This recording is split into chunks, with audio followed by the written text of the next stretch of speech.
বেলডাঙ্গা অশান্তির তদন্ত করবে এনআইএ, স্বরাষ্ট্র মন্ত্রকের তরফে এই নির্দেশ বলে জানা যাচ্ছে। এই নিয়ে আমরা আরো জানবো। আমাদের প্রতিনিধি অরিত্র ঘোষ রয়েছেন এই মুহূর্তে আমার সঙ্গে টেলিফোনে। অরিত্র, কি জানা যাচ্ছে, এনআইএ কবে থেকে তদন্তভার হাতে নিচ্ছে? দেখো, অফিসিয়ালি যে তদন্তভার স্বরাষ্ট্র মন্ত্রকের অধীনে থাকা ন্যাশনাল ইনভেস্টিগেশন এজেন্সি তথা এনআইএ, সেই এনআইএ হাতে সেই তদন্তভার পৌঁছে গিয়েছে। তোমার হয়তো মনে থাকবে, এই চলতি মাসের গত 16ই জানুয়ারি একজন পরিযায়ী শ্রমিকের মৃত্যুকে কেন্দ্র করে বেলডাঙ্গা সহ তৎসংলগ্ন এলাকা কার্যত রণক্ষেত্রের চেহারা নেয়। দিকে দিকে ভাঙচুর থেকে শুরু করে আগুন ধরানো, রাস্তা অবরোধ করে রাখার একাধিক ঘটনা ঘটে এবং সেই খবর সংগ্রহ করতে গিয়ে একাধিক সংবাদ মাধ্যমকেও আক্রান্ত হতে হয়েছিল।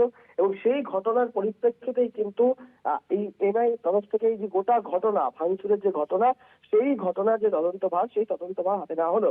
খুব উল্লেখযোগ্য ভাবে কলকাতা হাইকোর্টের তরফ থেকে বিচারপতি সুজয় পাল এবং বিচারপতি পার্থ সারথী সিংয়ের ডিভিশন বেঞ্চ জানিয়েছিল যে বেলডাঙ্গার অশান্তির ঘটনায় কেন্দ্রীয় সরকার যদি চায় তবে জাতীয় তদন্তকারী সংস্থা এনআইএ কে দিয়ে তদন্ত করাতে পারে।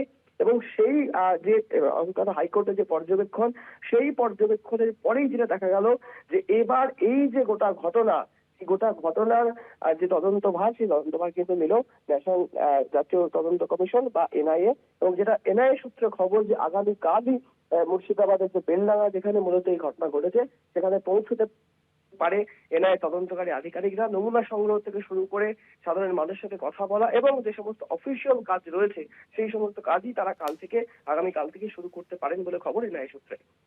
ধন্যবাদ অরিত্র। কথা বলছিলাম প্রতিনিধি অরিত্র ঘোষের সঙ্গে। বেলডাঙ্গার ঘটনায় এনআইএ তদন্ত নির্দেশ স্বরাষ্ট্র মন্ত্রকের। আগামীকালই কিন্তু এনআইএর আধিকারিকরা তারা বেলডাঙ্গায় পৌঁছে যেতে পারে বলে জানা যাচ্ছে।